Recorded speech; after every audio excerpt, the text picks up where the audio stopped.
yes, Ed will be challenging this Amethyst Steel aggro deck.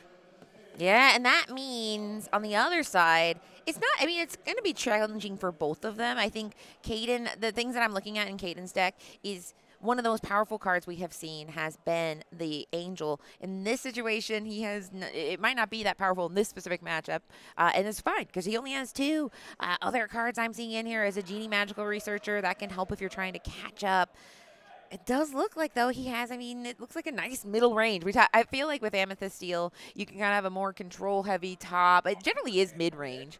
You want Ed on? No. Are we dead? We were dead, but we came back. You trained him so well. He can do everything. I'm sorry. It looks like we came back, though, right? Never don't trust Brent because Brent. I saw it go down. I stopped stream. I started it back up. Right on, Brent. You go. We good? We're good. Cool. Next time my computer breaks, I'm calling him. Let me double check. Are we here? Are we here? Can you guys hear me? All right, we're back. Are you there, God? We are up. We're active. It's Sick. me, Demona. Me, Demona. I will say, so guys, just so you know, we each have a stack, and I'm very excited. This is a subplot. You guys don't care. I'm very excited because one of these packs has an iconic in it. One of You these, can feel it. I can, and we each get to pick a stack. Katie and you have to confirmed it commit in to her that heart. stack. Okay. JDZ, you pick. Yeah, you pick, actually. You're not on camera. Katie, you pick first because it was your idea. No. No, if you it's take just from one the stack. box. I put straight up from the box 3 Yep. stacks. You know what? Tinkerbell's been cursing. Yes. I'm picking Tinkerbell. All right, you have Okay, you drafted. take This it. is your stack. Katie, Hold on you to choose, it. and I'll just take whatever. Bougie Boo. Okay. Bougie I Boo. love me a good. Darkwing a Duck. good So that's Darkwing a Duck. subplot, you know, because these games, they can go maybe fast. I mean, now that we have 2 control decks, 1 aggro deck and 1 mid-range, I can't predict with 100% certainty how fast or slow these games will go. Okay. I do want to say, we have committed here. Caden has. Oh, no, what? Somebody says Brent has to pull the iconic so he can take Don to Paris, take my wife to Paris. Honestly, very fair. I'm coming too, so like you do, we can maybe like, I guess we'll throw them through it. But no, there we go. We have this. They're sitting down. Now, we are getting things updated on their side. I'm previewing, so you guys can't say this. I have a vision of the future. We have seen one of these Illumineers on stream already. We might have already seen Caden on stream. Have we seen Caden on stream before? I don't think so. All right. If none of me and JD don't remember it, then it hasn't happened. Caden has a lot of fans in the chat. He does. Caden's entire extended family is in the chat. However, Fetty Guap we have seen on stream. Fetty Guap is a very, very, very, very intentional, decisive player. Like, he is going to be playing like he has played this deck every single minute, every single day. I don't believe you had, I think I was casting with JD's that round. Or was I casting with you when Mr. Guap was on screen?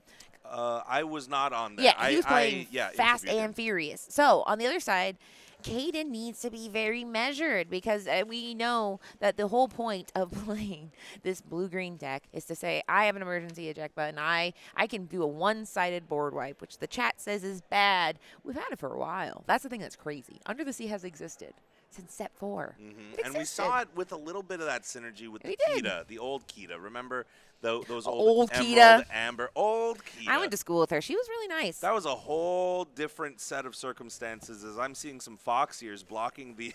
I like that. What other card game are you going to see that? What other card game are you going to see some Nick Wilde ears coming out and blocking the view of the deck list? You got to love the Glimmer games. do. You got to love the community. Shout-outs, Lorcana. Shout-outs, community. You showed up. You're here. You're locked in. You're ready to go. And we're here at the top 4, the semifinals. I believe it is going to be Dennis on the play. Dennis the Menace versus Caden No Shade.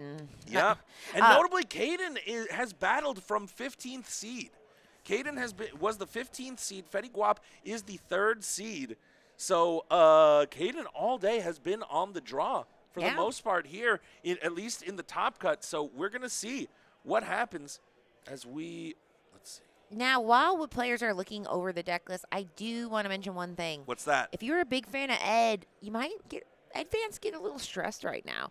Off camera, Ed is sitting in another location playing against a lightning fast clutch coach. For people that are at home, I'm just going to read you a few of the cards that are in here. 4 Amethyst Chromagons. We got the Christopher Robins. We got 4 Gathering Knowledge and Wisdom.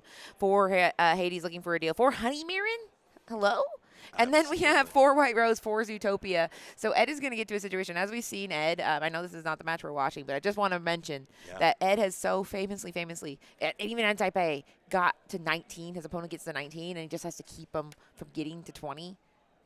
Matt's deck is built to get to 20. So scared about that. It's hard not to be a little excited. Ed is great. I mean, good on Matt Witcham Clutchcoat for bringing that deck and knowing the right room, though. Meanwhile, here we have Fetty Guap Dennis. Yes, in this room, in this reality. Versus Caden. And this is going to be an uphill battle. Not only is Caden playing a deck that is rough into Emerald Sapphire, right? You are a mid-range deck. You have some tools like Christopher Robin. If you can start getting the aggro out, then if you can start getting your aggro pieces out and questing early, that will be a phenomenal start for Caden. You know, the underdog ability with that Christopher Robin will be great if he can draw it, but the question is, will he find it? And then once you do start finding your aggro pieces, can you get to 20 before Dennis is able to start doing all of the very quote-unquote unfair things that Emerald Sapphire can do? It's a rough one because it's just a rough one. And on top of that all, Caden will be on the draw. So this is an underdog story. This is a David versus Goliath in terms of decks, in terms of the context of the situation here. People in chat are rooting for Caden here. Not to say that nobody is rooting for Dennis. I'm sure there are many people.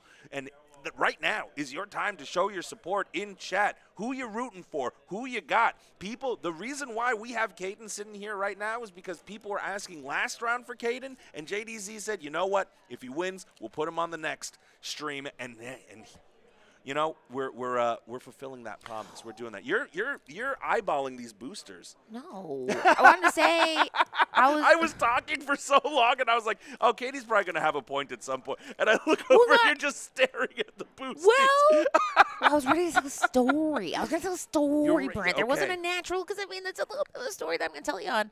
Dennis played this deck at the end of yesterday, and at the very end of the story, I said, wow, I bet that player wishes they had Pete in their deck. Spoiler alert, Katie doesn't have Pete in his deck.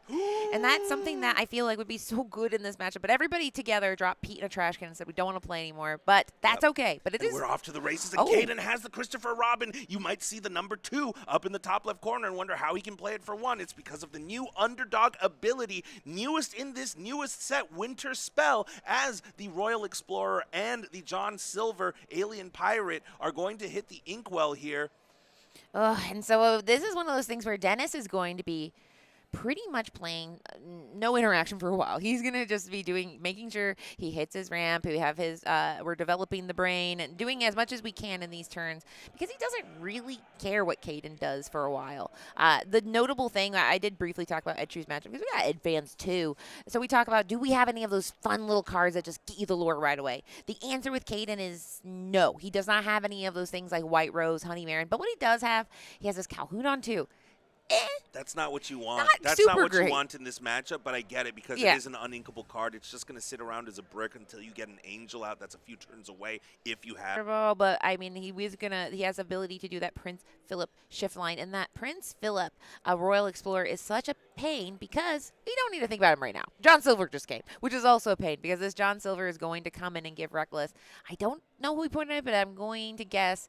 We'll know it in a little bit. Yeah, you would want the Christopher Robin to not be able to quest. Makes a ton of sense. Sorry for the stream going out. Again, JDZ came through. Shout-outs to production. Shout-outs to everyone here. However, we have a line here because John Silver is statted at a 5/5, which is pretty good. If we drop 2 characters, though, we will be able to sing Strength of a Raging Fire that I see in hand with the Giant Cobra. However, that takes us off of curve a teensy bit. Instead, we're going to elect to play the Yzma, go on curve. Oh, there wasn't another. I saw the Olaf